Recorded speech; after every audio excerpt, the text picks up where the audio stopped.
वसुदेवसुतं देवं कंसचाणूरमर्दनं देवकी परमानन्दं कृष्णं वन्दे जगद्गुरुं। गुरुर्ब्रह्मा गुरुर्विष्णुः गुरुर्देवो महेश्वरः गुरुः साक्षात् परब्रह्म तस्मै श्रीगुरवे नमः।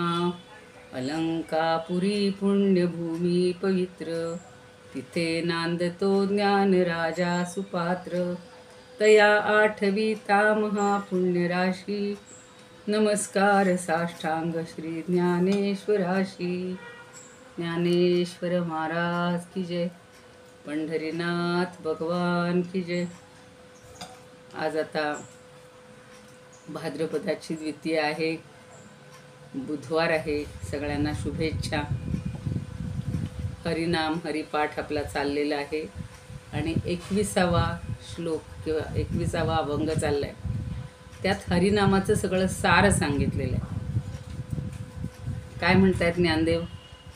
काळ वेळ नाम उच्चारिता नाही, दोन्ही पक्ष पाही उद्धरती। रामकृष्ण नाम सर्व दोषाहरण, जड जीवा तारण हरी एक।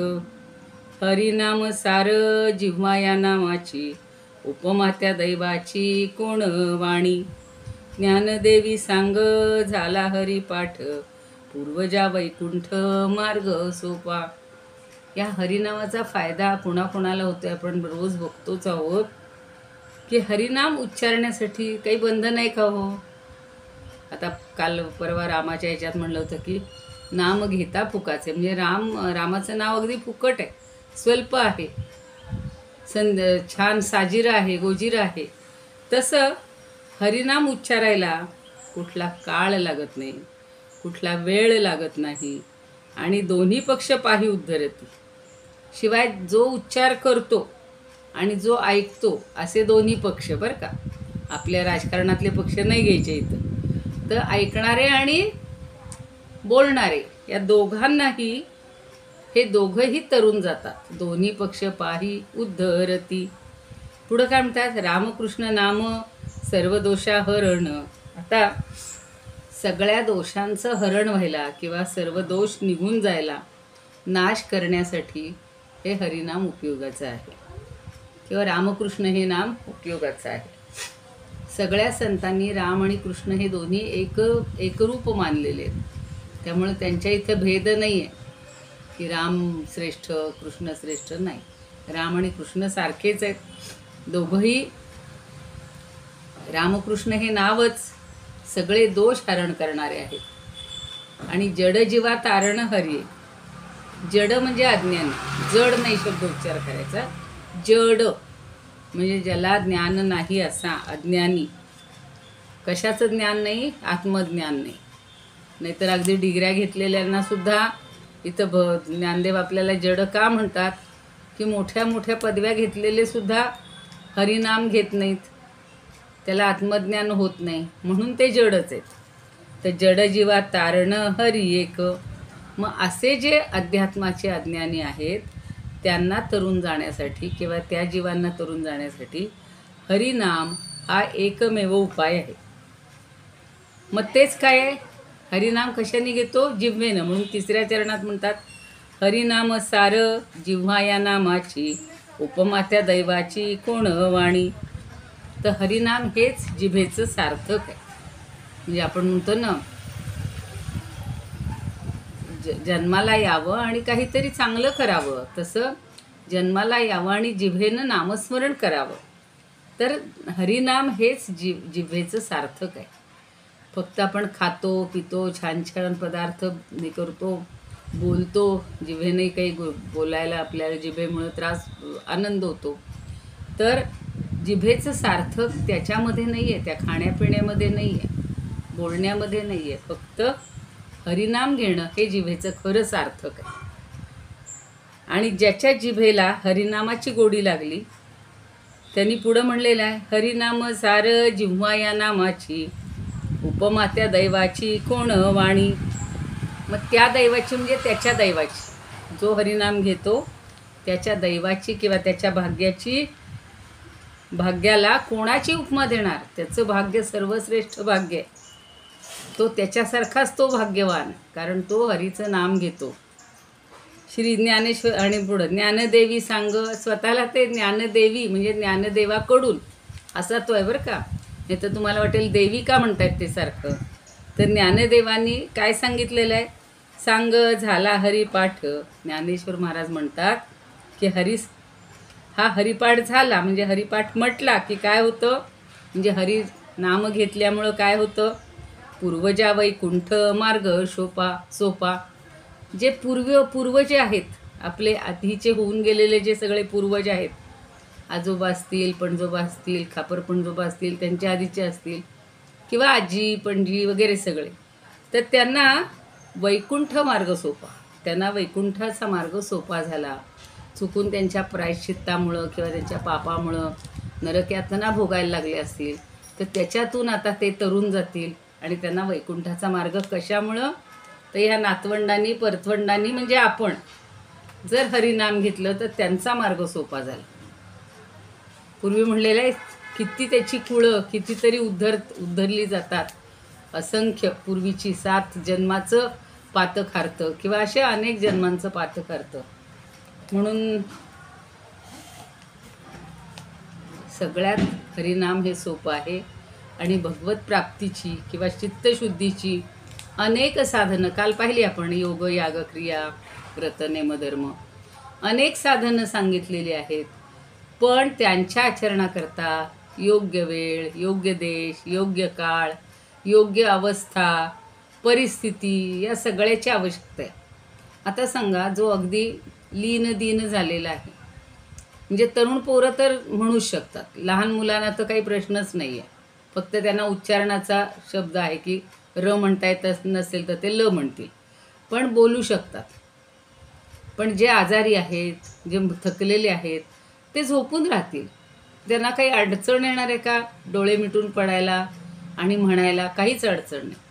पण त्या माणसांना सांगितलं तुम्ही हा याग करा, हे व्रत करा, हे कर्म करा, ही क्रिया करा, नाही जमणार. ते सगळं अवघड आहे. पण सोपं काय आहे? नाम.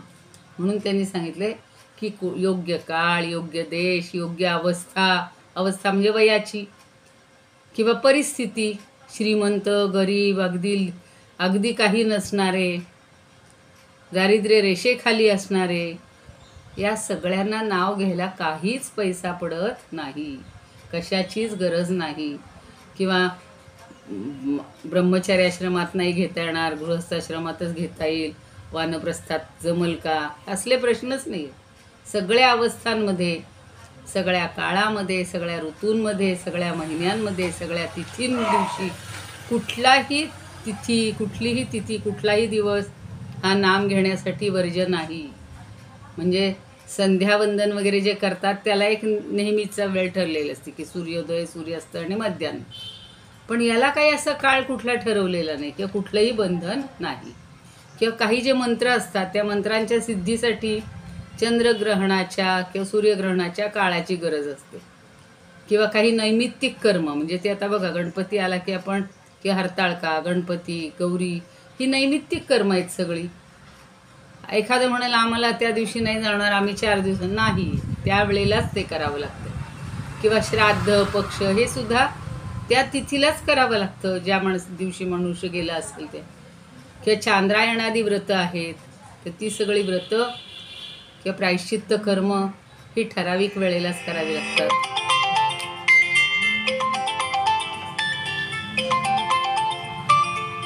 आणि सारांश काय, तर सगळ्या साधनांना योग्य देश काळ वर्तमानाची गरज असते.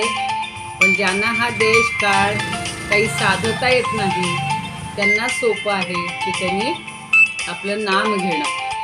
सगळंच नाम हे निर्लेप आहे, कसलंही त्याला बंधन नाही. आणि नाम ही एकच अशी साधन आहे की जी सर्वतंत्र आहे, स्वतंत्र आहे. देश काळ अवस्था अंतःकरणाची शुद्धी, त्याला कोणत्याच गोष्टीची अपेक्षा नसते. म्हणून नाम हे जीवनाचा आधार आहे. हरिनाम हे जीवनाचा आधार आहे. म्हणून म्हणतात ना, कवी सांगतात, अहो येता जाता उठत बसता काम करिता सदा देता घेता वदनी वदता ग्रास गिळिता घरी दारी शय्येवरी रती सुखाचे अवसरी समस्तांची लज्जा त्यजुनी भगवत चिंतन करी. सगळ्यांची लाज सोडा. काय आता माझ्या घरी पाहुणे आले तर मी कसं काय नाव घेऊ, किंवा आता काही दुःखाचा प्रसंग आणि मी कसं काय नाव घेऊ, केवढा आनंदाचा सोहळा आहे आणि तेव्हा कसं काय नाव घेऊ. कशाचंच बंधन नाही आहे. त्यामुळं पवित्र अपवित्र अशी वेळ काहीच नामासाठी नाही आहे. पद्मपुराणात भगवत वाक्याचा अर्थ असा दिला आहे की भगवंताच्या मंगल नामस्मरणानं सगळ्या पापांचं निरसन होतं, तो पापमुक्त होतो. आणि नामस्मरण दिवसा रात्री दुपारी सायंकाळी कुठल्याही वेळेला करता येतं. किंवा अशुची आत्ता सांगितलं तसं मृत्यू झालेला असेल किंवा शुची म्हणजे चांगला पवित्र काळ असेल, अशा कुठल्याही वेळेला नाम आपल्याला घेता येतं. त्याच्यासाठी कर्माचं बंधन नाही, त्याच्यासाठी काही मांडामांड करावी लागत नाही, कुठल्या साहित्याची गरज नाही. फक्त या साधनात स्वतःची पूर्ण शक्ती आणि पूर्ण श्रद्धा. नामाला स्वयंभू म्हणलेलं आहे, त्याला बाकी कशाची गरज नसते. शिकाऱ्याला शिकार करायची असेल तर त्याची शस्त्रास्त्र बरोबर घ्यावी लागतात. वनराज सिंह जातो तेव्हा त्याला बाकी कुठल्या साधनांची गरज नसते. किंवा सूर्य अंधकाराचा नाश करतो, त्याला कुणाला कशाची गरज नसते. तसंच आपण जे काही नामस्मरण करू त्याला कुठल्याची गरज नसते. म्हणून ज्ञानदेव माऊली म्हणतात, तरी भानू हा तेजे नापेक्षा जेवी विराजे का सिंह न पाहिजे पाहिजे जावळिया. की सिंह आत्ता सांगितलं तसं सिंह आणि सूर्याप्रमाणे नामाचं सामर्थ्य स्वतंत्र आहे. त्याला दुसऱ्या कुणाचीही बाह्य कारणाची किंवा साधनाची गरज नाही. आता 21व्या अभंगात भगवत नामाची अप्रतिहत शक्ती म्हणजे कुणीही ती शक्ती हिरावून घेऊ शकत नाही अशी सांगून ते सांगतात, दोन्ही पक्ष उद्धरती, दोन्ही पक्ष पाही उद्धरती. आता दोन्ही पक्षाचा अर्थ इथं स्पष्ट असा करता येईल की मातृपक्ष आणि पितृपक्ष हे दोन्ही पक्ष म्हणजे दोन्ही कुळं नाही का. स्त्रियांना तर दोन्ही असतात आणि पुरुषांनाही असतातच. तर ही दोन्ही कुळं, ही आईवडिलांची कुळं जी आहेत ती उद्धार करता येतो. आणि नामाशिवाय इतर साधनं जो त्याचं आचरण करतो फक्त त्याचाच उद्धार करतात.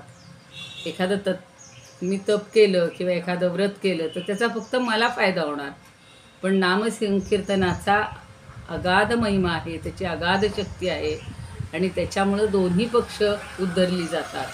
किंवा मगाशी सांगितलं तसं ऐकणारा आणि बोलणारा असे दोन पक्ष तेही उद्धरले जातात असाही अर्थ होतो. वासुदेव कथा प्रश्नपुरुषात स्त्रीं पुनातीही वक्तारं पृच्छकं श्रोतृं तत्पाद सलिलं यथा. म्हणजे जो बोलणारा आहे, जो ऐकणारा आहे, पुरुष आहे, स्त्री आहे, सगळे पवित्र होतात. आणि वक्ता म्हणजे वक्तारं म्हणजे वक्ता, पृच्छकं म्हणजे विचारणारा आणि श्रोतृं म्हणजे ऐकणारा. तत्पाद सलिलं यथा. भगवंताचे जसे चरणापासून उगम पावणारी गंगा सर्वांचं समस्त पाप नष्ट करते, तसा हरिकीर्तन करणारा, ऐकणारा आणि सगळेच पावन होतात. अजून तिसरा अर्थ दोन्ही पक्षाचा घेता येतो की ऐहिक आणि पारलौकिक असा जो उत्कर्ष आहे. धर्म हा दोन प्रकारचा असतो, एक श्रेयस आणि एक प्रेयस. तर श्रेय म्हणजे निश्रेयस, अभ्युदय त्याला म्हटलं जातं, आणि प्रेय म्हणजे आवडीच्या गोष्टी. तर आपल्याला दोन्ही शक्ती किंवा दोन्ही कोणत्याही साधनात नामाची असणारी शक्ती नाही. त्यामुळं दोन्ही पक्ष म्हणजे जड आणि चेतन किंवा जीव आणि चेतन असे दोन्ही पक्ष त्यांनी उद्धरले जातात किंवा त्यांचा उद्धार होतो. अहो वृंदावनातले वृक्ष पाषाण हे पण गोपींच्या नामसंकीर्तनानं कृतार्थ झाले होते. त्यांना बोलता येत नाही पण सगळे म्हणतात त्यांना ऐकता तर येतं ना. आणि म्हणून उद्धवानं वृंदावनातील वृक्ष पाषाण योनीत आपला पुनर्जन्म व्हावा अशी इच्छा पूर्ण केली की मला वृक्षाचा जन्म आला तरी चालेल, पाषाणाचा आला तरी चालेल, कारण मला सतत हरीचं चिंतन हरीचं नाम ऐकायला मिळेल. आता दुसऱ्या चरणात म्हणतात, रामकृष्ण नाम सर्वदोषाहरण जड जीवा तारण हरी एक. आता हे कसं आहे तर सगळ्या दोषांना हरण करणारे, म्हणजेच अमंगलाला मंगल करणारे. मंगलानां हि मंगलम असं म्हणलंय ना त्या स्तोत्रात. अन्य साधनं दोषनाशक आहेत, पण ती एकाच काळी सर्व दोषांचं हरण करू शकत नाही. ज्या दोषाचा निवृत्ती आपण समजा एखादे आपल्या घरात दोष आहे कुठला, तर तो दोष घालवण्यासाठी काही संकल्प करतात, एखादं व्रत करतात. मग ते व्रत केलं की तेवढाच दोष जातो. पण नाम हे असं साधन आहे की एका काळी सगळ्या दोषांची निवृत्ती करायला समर्थ आहे. आणि दोषाचे शास्त्रांनी प्रकार सांगितलेत. एक मल, दुसरा विक्षेप, तिसरा आवरण. मल म्हणजे पाप, विक्षेप म्हणजे चंचलता, संशय, आणि आवरण म्हणजे अज्ञान. या तिन्ही गोष्टी याच्यामुळं नष्ट होतात. म्हणून भगवंत सांगतात निर्दोषमी समम ब्रह्म. म्हणजे हे ब्रह्म कसं आहे तर निर्दोष आहे, अत्यंत शुद्ध आहे. आणि हरिपाठानं तो करणारा हरीच होतो. जो हरिपाठ म्हणतो तो हरीच होतो. कालच्या ज्ञानदेवीच्या ह्याच्यात आपण पाहिलेलं आहे की तो भगवंत आणि तो भक्त एकरूप झाला. म्हणून तुकोबाराय सुद्धा म्हणतात राम म्हणता रामची होई जय. आणि नाथ म्हणतात रामनामाचे परिपाठी, दोष जळती अकल्पकोटी, भुक्तिमुक्ती लागे पाठी, पावन सृष्टी हरिनाम. किंवा पूजा विधानात सुद्धा म्हणलं जातं अपवित्र पवित्रो वा सर्वावस्थांगतोऽपि वा यस्मरेत पुंडरीकाक्षं स बाह्याभ्यंतरं शुचिः. तर नामगर्जने पुढं दोषाची कशी अवस्था होते याचं वर्णन तुकोबार महाराज करतात. दोषा झाली घे घे मारी, पळती दाही दिशाचारी, न घेती माघारी, नाही उरी परतावया. अनेक दोषांचे घाट, जे जे गादले निगोट, होती नामे चोखट, क्षण एक न लागता. तर निळोबाराय म्हणतात विठ्ठल नामाची या गजरे, दोष गेले दिगंतरे, निळा म्हणे ऐसे झाले, हरीच्या नामे हरीच झाले. किंवा कुणी म्हणतं कोणी जो या काढी भयातुनी, करा म्हणूनी हा विचार ठाईचा. आता हे जिव्हेला असं म्हणतायत बरं का की हरिकृपेनं मानवच काय पशुसुद्धा तरुण निघून गेले. आपल्याला गजेंद्र मोक्ष माहिती आहे, रामावतारात पाषाण तरले माहिती आहेत, कृष्णावतारात सरडा मृग हा तरुण निघालेला आहे. गोकुळ वृंदावनात तृणचरे, दगड, गोटे, मृत्तिका, कण सगळं तरुण गेले. आणि मानवाला इतर जीवांपेक्षा अशी जिव्हा मिळाली की वाणीचा म्हणजे शब्दांचा उच्चार करता येतो. पण आपण जिव्हेचा काय उपयोग करतो? हे जिव्हे सरसारज्ञे सर्वदा मधुरप्रिये, नारायणाक्ष पीयूषम पिब जिव्हे निरंतरम. म्हणतात की ह्या अगं जिव्हे तू नारायणाक्षय, म्हणजे नारायण हा अक्षय आहे आणि त्याचं पीयूष म्हणजे अमृत पी असं म्हणलेलं आहे जिव्हेला. म्हणून असे हे आपल्याला माहिती आहे. घेई घेई माझे वाचे, गोड नाम विठोबाचे, घेई घेई माझे वाचे. आणि जर जिभेला ही गोडी लावली नाही आणि दुसरी सगळी गोडी लावली तर जिव्हा यस्सती दार्दुरेकेव. दार्दुरेक म्हणजे बेबे करणारे जे मेंढक आहेत तर ते मेंढक समजावं. जिव्हा म्हणजे जणू काही ते मेंढक आहेत. म्हणून ज्ञानदेव म्हणतात हरिनाम सार जिव्हा या नामाची. आता जिव्हा या नामाची, हरिनाम सार जिव्हा या नामाची. हरिनाम हेच जीवनाचं सार आहे. सार म्हणजे कल्याण आहे. असारे खलु संसारे, सारभूतं विनिश्चितं, सर्वेभ्येक धर्मेभ्यो नाम श्री जगदीशिवू. सार सार सार विठोबा नाम तुझे सार, म्हणून निशूळ पाणी जपतसे निरंतर. आणि निळोबाराय म्हणतात संत एकांती बैसले, सर्वही सिद्धांत शोधिले, ज्ञानदृष्टी अवलोकिले, सारांश काढिले निवडुनी. तो एक हरीचे नाम सकळ पातका करी भस्म, अधिकारी उत्तम आणि अधम, चारी वर्ण नर नारी. त्या नामदेव म्हणतात, साराचे ही सार भक्तीचे भांडार, नाम निरंतर गाता वाचे. म्हणजे शेवटी काय, ते हरिनाम हे सगळ्या साराचं सार आहे. आणि आपल्या नामा वाचून किंवा गुरु वाचून किंवा भगवंता वाचून दुसरं काहीही बोलायला नको. गुरु जे सांगतील तेच म्हणलं पाहिजे. आणि म्हणून नेघे नेघे नेघे माझी वाचा विसावा. माझ्या वाणीनं विसावा घ्यायलाच नको. कारण काय, ज्ञानदेव म्हणतात, जिवेला नामस्मरणाचा अखंड छंद जडलेला आहे.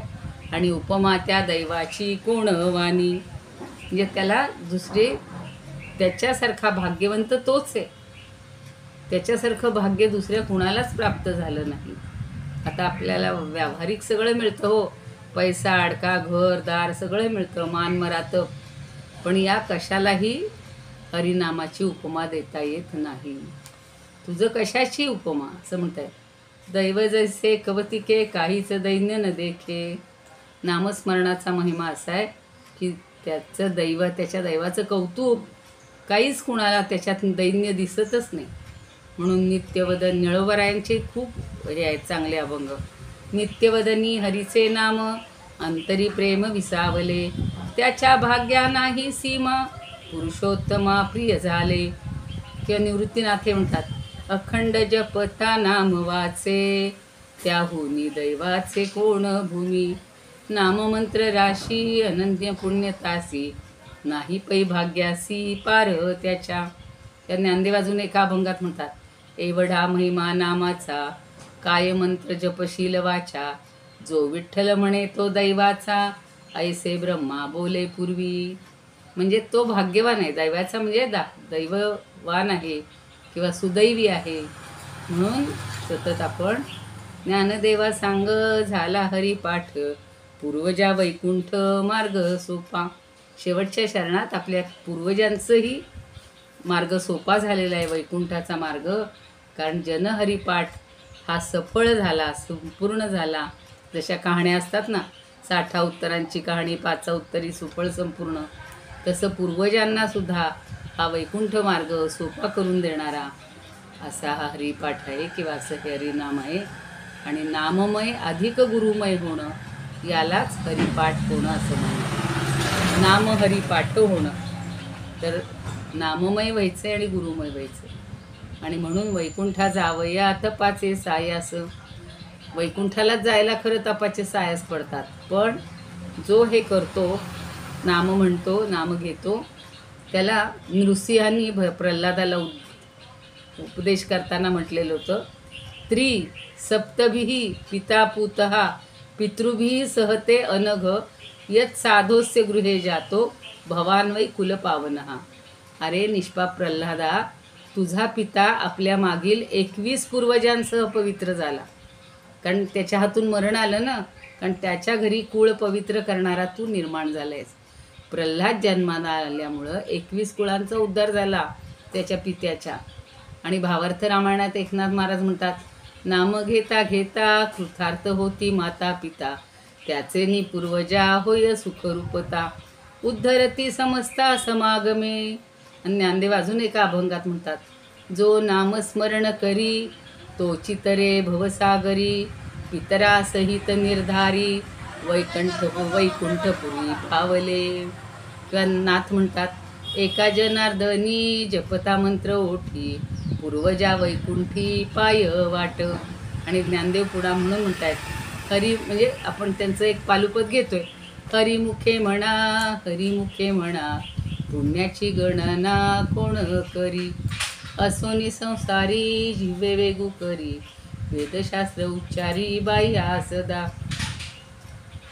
आता आपण अघासुराच्या पुढच्या कथेकडे जाऊया. भागवतामध्ये सांगितलेली कथा, काल अगदी आलो होतो आपण ह्याच्यामध्ये, आजही तसंच होणार की तेवढी कथा पूर्ण झाली तरी खूप झालं. ते अजगराचं कातडं, त्याच्याकडं बघून सगळ्या बाळांनी, गोपांनी, सवंगड्यांनी काय काय कल्पना केली होती. आणि ते बघून ते सगळे त्यामध्ये शिरलेले होते. आणि शिरता शिरता परत श्रीकृष्णालाही असं वाटतं की आता आपण सुद्धा त्याच्यामध्ये प्रवेश करावा. आणि जसा अजगराच्या मुखात भगवंतांनी पण प्रवेश केला, तसा मेघाच्या आड असणाऱ्या देवांनी भीतीनं हाय हाय असा आक्रोश सुरू केला. पण हा प्रसंग आघासुराच्या बांधवांना आणि कंसाला मात्र आनंद देणारा होता. देवांचा तो आक्रोश ऐकून अविनाशी असा भगवान श्रीकृष्ण आपल्यासह सर्वांचा घात करू इच्छिणाऱ्या त्या अजगराच्या कंठात मोठ्या वेगानं वाढत सुटला. त्यानं आपलं शरीर वाढवायला लागलाय आणि इतकं अमर्याद शरीर वाढवलं, धारण केलं की त्या अजगराचा श्वासोच्छ्वासच रोखला गेला, कोंडला गेला. त्याचे डोळे बाहेर आले, तो कासावीस होऊन तडफडायला लागला आणि शेवटी त्याच्या शरीरात कोंडून राहिलेला प्राणवायू त्याचं मस्तक फोडून बाहेर पडला. आणि नंतर त्या आघासुराच्या पोटात गुदमरून पडलेल्या आपल्या सवंगड्यांना, वासरांना कृपादृष्टीनं जिवंत करून भगवान श्रीकृष्णानं स्वतःही बाहेर पडला आणि त्या सगळ्यांना बाहेर काढलेले. आता श्रीकृष्ण बाहेर पडताच त्या प्रचंड अजगराच्या, आघासुराच्या शरीरातून निघालेले आपल्या अलौकिक कांतीनं दशदिशा प्रकाशित करणारे आकाशात सगळे दिसायला लागले. आणि अद्भुत असे ते सगळं तेज सगळ्या देवांसमक्ष श्रीकृष्णाच्या ठिकाणी प्रविष्ट झालं. म्हणजे एवढं तेज त्याच्या ठिकाणी श्रीकृष्णाच्या सहवासामुळं निर्माण झालेलं होतं. खरा तो राक्षस होता. आणि अशा प्रकारे त्या आघासुराला मारून कृष्णानं आपलं इष्ट कार्य साधलंय. त्यामुळं देवांना खूप आनंद झाला, देव आनंदित झाले. त्यांनी त्यांच्यावर पुष्पवृष्टी केली. ही आता तर हल्लीसुद्धा करतात पुष्पवृष्टी. मागं मी सांगितलं की आळंदीला जेव्हा ते सगळे 81 यज्ञ समाप्त झाले, त्यावेळेला आकाशातून पुष्पवृष्टी त्या ड्रोनमधनं अशी केलेली होती. तर आता तेच पूर्वी देव सगळे करत होते. गंधर्व गायला लागले, अप्सरा नाचायला लागल्या, वाद्यकुशल अशा विद्याधरांनी वाद्यांचा गजर केला आणि ब्राह्मणांनी स्तुती केली. पार्षदगण जे सगळे हे आहेत, सेवक आहेत, त्यांनी जय जयकार केला. आणि त्या उत्सवातील ती अद्भुत स्तोत्र, सुस्वर वाद्य, मनोहर गीत, हे सगळे प्रचंड जय जयकार इत्यादिकांचा मंगलध्वनी सत्यलोकी ब्रह्मदेवाला सुद्धा ऐकू गेल्यामुळं तो लगेच त्या ठिकाणी आलेला आहे, जी घटना घडली आघासुराची तिथे. आणि तिथे झालेला श्रीकृष्ण परमात्म्याचा गौरव पाहून त्यालाही मोठा विस्मय वाटलेला आहे ब्रह्मदेवाला. ब्रह्मदेवाच्या बऱ्याच कथा आहेत सगळ्या भगवंताच्या लीलांमध्ये. आणि मग राजा सांगतायत परीक्षिताला, शुकदेव सांगतायत की अरे राजा, वृंदावनामध्ये शुष्क होऊन पडलेलं ते अजगराचं कातडं पुढं पुष्कळ दिवसपर्यंत गोकुळवासी बाळगोपालांना खेळण्यासाठी गुहेसारखं उपयोगी पडलं. आणि त्या अजगररूपी मृत्यूच्या जबड्यातून गाईवासरांसह आपल्या सवंगड्यांची सुटका आणि दुष्ट अशा आघासुराची जन्ममरणरूप संसारातून मुक्तता, ही कृत्य श्रीकृष्णांनी आपल्या वयाच्या 5व्या वर्षी केलेली आहे. केवढं अलौकिक ते अर्थात भगवंतच आहेत. आणि त्याच्या त्या कृत्यांनी आश्चर्यचकित झालेले गोपबालकसुद्धा ती कृत्य आजच पाहिल्यासारखी त्याचं वर्णन आणि त्याची प्रशंसा गोकुळात सारखे करत असायचे. कारण ते आपल्याला सुद्धा बघा, आपल्या लहानपणीचे पराक्रम, काही खोड्या किंवा काही चांगले बक्षिसं मिळालेली, ते आपण अजूनही आठवून अगदी सगळ्या नातवंडांना परतवंडांना सांगत राहतात. किंवा मित्रमैत्रिणीला आपण जमले की सगळे, काय रे आपण असं केलं होतं, तसं केलं होतं, असे गप्पा मारतात. आणि कृष्णाच्या केवळ स्पर्शानं साऱ्या पातकांचं क्षालन होऊन अघासुरासारख्या दुष्कर्म्याला अत्यंत दुर्लभ असं भगवत साम्य प्राप्त झालं. तो भगवंताशी एकरूप झाला. पण मायेनं मनुष्य बालकाचं रूप धारण करणाऱ्या आणि चराचर जगत उत्पन्न करणाऱ्या श्रीकृष्ण स्वरूपाचा विचार करता यात काहीच आश्चर्य वाटण्याजोगं नव्हतं. 5व्या वर्षी काय, तो जन्मलेच त्याचे सगळे पराक्रम सुरू झालेले आहेत. अगदी दूध पित असतानाच. कारण ज्या भगवत भक्तांनी अत्यंत प्रयासानं ज्याची केवळ प्रतिमाच आपल्या हृदयात स्थापन केली, त्यांनासुद्धा ईश्वरानं मोक्षपद दिलेलं आहे. मग आत्मसुखाच्या अनुभवानं ज्यानं माया नष्ट केली, अशा भगवंतानंच आपणहून अघासुराच्या मुखात आपणहून प्रवेश केला. कारण त्याला मुक्ती द्यायची होती. आणि यात विशेष ते काय, म्हणून समशत्रौच मित्रेच तथा मानापमानयोः. तर शत्रौच मित्रेच याच्या खाली अंडरलाईन करायची. आणि आपण सुद्धा आपल्या शत्रू आणि मित्रांबरोबर समान वागलो तर आपणही भगवंतासारखेच होणार नो. आता ते सूत शौनकादिकांना सांगतात की स्वतः श्रीकृष्णानं रक्षण केलेल्या त्या परीक्षित राजानं जेव्हा आपल्या रक्षणकर्त्याचं हे रहस्यमय चरित्र ऐकलं, तेव्हा त्याचं चित्त वेधून गेलं आणि श्रीकृष्णाच्या लीला आणखी ऐकण्यासाठी तो उत्कंठित झाला. आणि व्यासपुत्र शुकाचार्यांना पुन्हा प्रश्न केला. परीक्षित म्हणतो, ब्रह्मनिष्ठ मुने, श्रीकृष्णाने वयाच्या 5व्या वर्षी केलेली ही कृत्य पुढे देखील गोपबालक जणू काही आजच झाली असं समजून पुन्हा पुन्हा आठवायला लागले, पुन्हा पुन्हा सांगू लागले. पण हे झालं कसं? कारण पूर्वी घडलेलं कृत्य वर्तमानकालीन कसं होणार, याबद्दल तो म्हणतो की मला थोडं आश्चर्य वाटतंय. आणि खरोखर ईश्वरी मायेच्या प्रभावा वाचून असं घडणं शक्य नाही. हे सद्गुरू, आम्हा क्षत्रियांनी पूर्वी कधीतरी जरी ब्राह्मणांचा अपराध केला असला तरी आपल्यासारख्या सत्पुरुषांपासून श्रीकृष्ण कथामृत वारंवार यथेच्छ प्राशन करायला मिळते, प्यायला मिळते. त्यामुळं आम्ही मनुष्यलोकी मोठे धन्य झालो आहोत. आणि सूत म्हणतात, हे भक्तश्रेष्ठ शौनका, याप्रमाणे राजानं शुकाचार्यांना प्रश्न केला, परंतु कथानुरोधानं त्यास भगवंताचं स्मरण झाल्यामुळं सगळी इंद्रिय आकर्षण होऊन त्याची जणू काही समाधी लागली. आणि थोड्या वेळानं पुन्हा तो पूर्वस्थितीला आलेला आहे.